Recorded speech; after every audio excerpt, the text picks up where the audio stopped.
Hello and welcome to the bonus election season episode of Political Palette. This free bonus episode is brought to you by Headcount.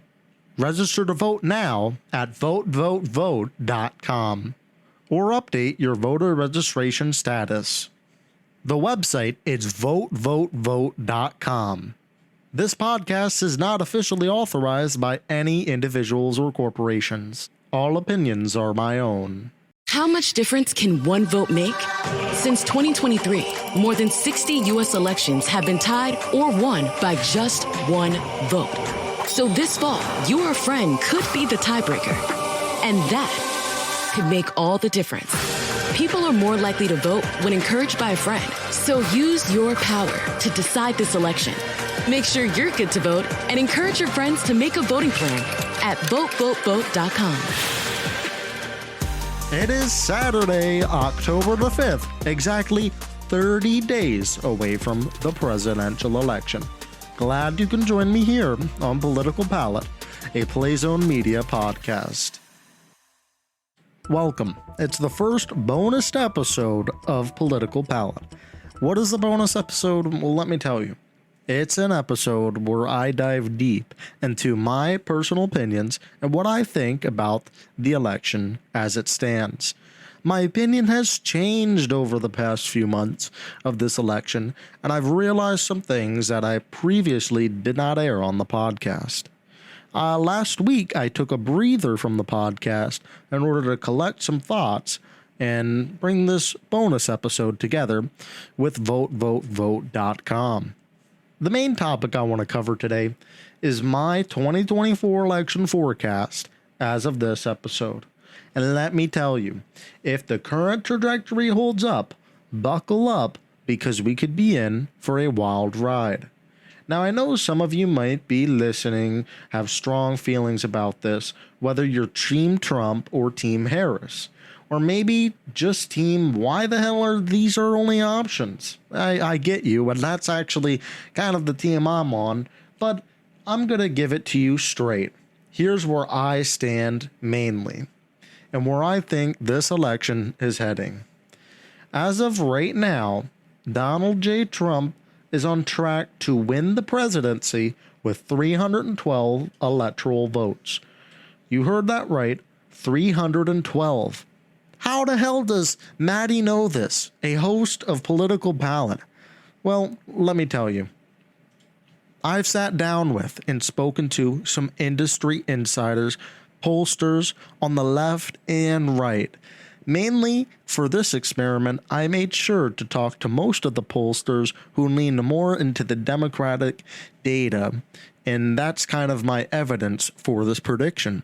So I did not want this to be biased. I wanted it to be an equal prediction, and the way I had the outcome that I have is from simply going to Democratic-leaning pollsters.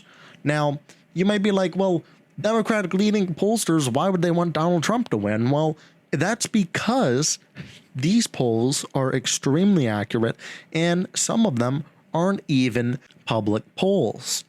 They are the same exact polls used in election campaigns internally. So when you're a candidate and you might be running for Senate, governor, or even the presidential race, you have internal pollsters inside of your organization. I've also talked to a whistleblower from the Kamala Harris campaign, and they told me that things are not looking good. I was in touch with many individuals throughout this whole process. I wanted to gather as much information as I could. So let's start with Nevada.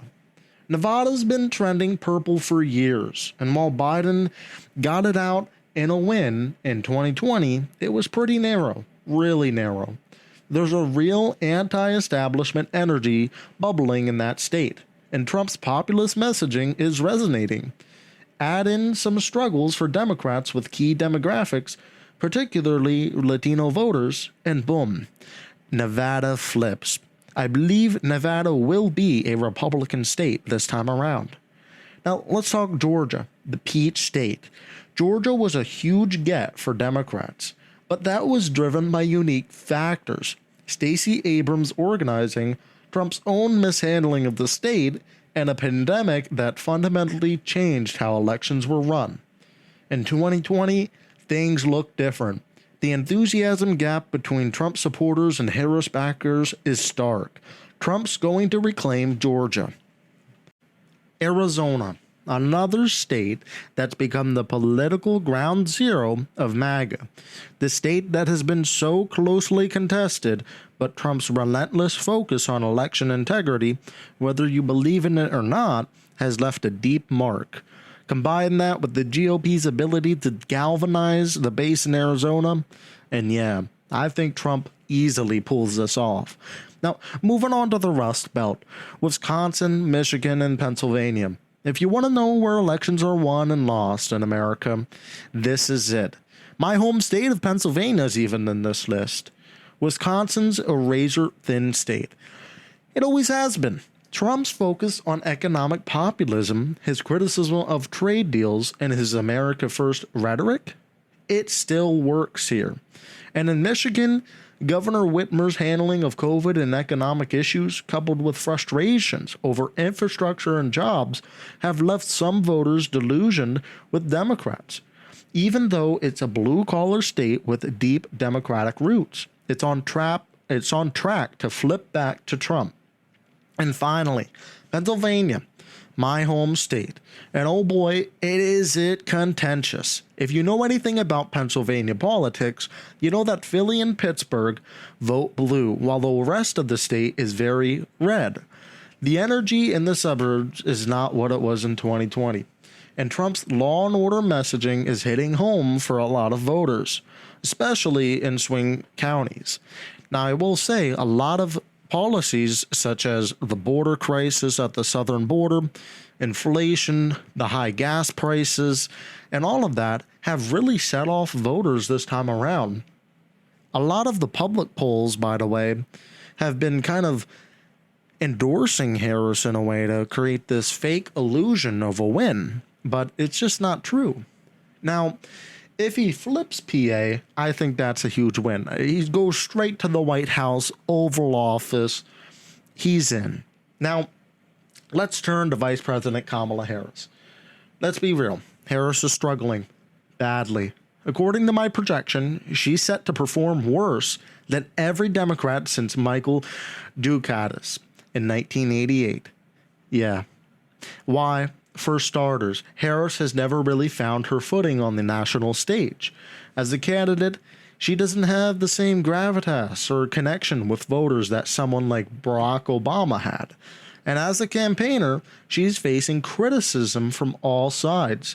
Progressives who think she's not radical enough, moderates who think she's too far left, and independents who just aren't sure what she stands for.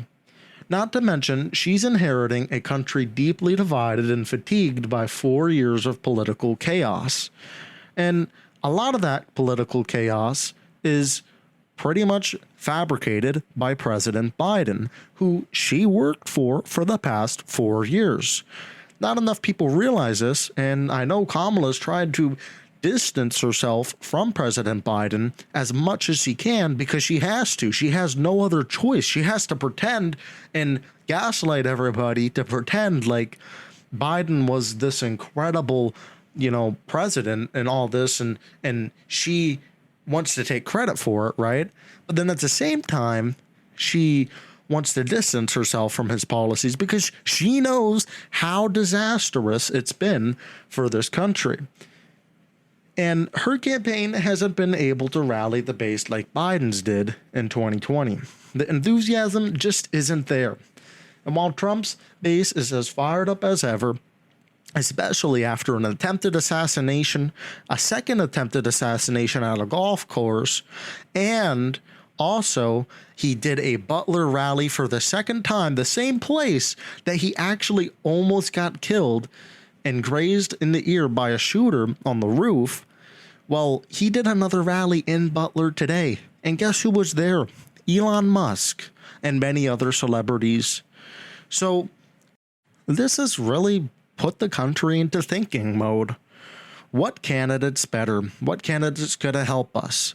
And even with RFK Jr., as much as an impact as he might have, we don't really know for sure, but I will tell you this. RFK Jr. clearly is going to get in some moderates and people who weren't really sure who to vote for and might have wanted to vote for him. Now, I wanted to also say that Harris is having a hard time energizing voters. I mean, in the beginning, she had these huge rallies in these huge arenas, but at this point, she's literally in a high school gymnasium. This is sad. This is really sad. If you're a political opponent, 30 days away from the biggest election of our country's lifetime, you don't want to be in a gymnasium. You want to be scaling up, not scaling down. And now, Tim Walz's horrible debate performance with the debate with CBS, right? He lost, okay? Tim Walz lost by a wide margin. JD outsmarted him. JD showed the American people that he has the intelligence and got what it takes to basically sell the Trump agenda. Plus, I want to add an important point that during the North Carolina hurricane situation, FEMA only provided $750 to victims. That's literally it. And the Biden-Harris administration refused to provide additional support.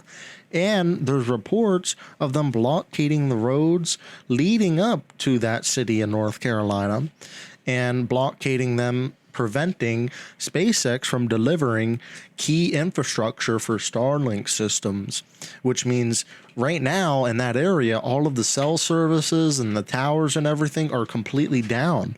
They have no way of communicating with the rest of the country. And Elon Musk is donating free Starlink satellites to that area. Well, FEMA was blockading the roads getting in there, and then SpaceX went on a helicopter to go deliver them, and they were also told not to land. Well, this whole situation's crazy. Their handling of the North Carolina hurricane situation has been disastrous, absolutely horrible, and this has led people to just see the incompetence of this current administration that we're currently dealing with. As we end this bonus episode, I want to let you know to vote. Vote, vote, vote. And speaking of voting, go to votevotevote.com to register to vote, and make sure you share it to all of your friends, family, everybody you can, because voting in this election is crucial to protect our democracy and continue to provide freedom to the free world. Thank you, everyone. You could always follow me over at Maddie Unhinged and check out all my social media platforms at maddieunhinged.com. That's maddieunhinged.com. Thank you, everyone, and have a great day.